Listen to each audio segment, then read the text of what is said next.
So ఇప్పుడే మనం చూసుకున్నట్లయితే ఏపీలో మరొక ఘోర ప్రమాదం సంభవించింది. ఆగి ఉన్న లారీని ఢీకొట్టిన బైక్. అవును, ఆగి ఉన్న లారీని బైక్ అయితే ఢీకొట్టడం జరిగిందనమాట. ముగ్గురు అయితే చనిపోవడం కూడా జరిగింది. ఇది మనకి పల్నాడు జిల్లాలో చోటు చేసుకోవడం జరిగింది. ఆంధ్రప్రదేశ్ రాష్ట్రం పల్నాడు జిల్లాలో రోడ్డు ప్రమాదం చోటు చేసుకుంది.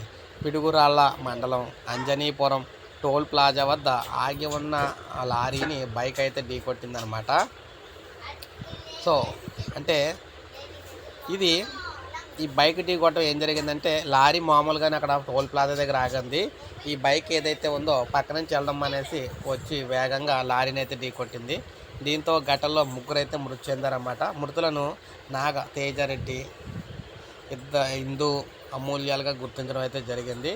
సో వెనకాల ఇద్దరు మహిళలు, బైక్ నడిపే అతను పురుషుడు అనమాట. సో ఈ ముగ్గురు కూడా చనిపోవడం అయితే జరిగిందనమాట. ఈ విధంగా పెను ప్రమాదం అయితే సంభవించింది. ఇప్పుడే మనకు అప్డేట్ అయితే రావడం జరిగింది. లైక్ చేయండి, అందరికీ తెలుస్తుంది. సబ్స్క్రైబ్ చేసుకోకపోతే మన ఛానల్ సబ్స్క్రైబ్ చేసుకోండి.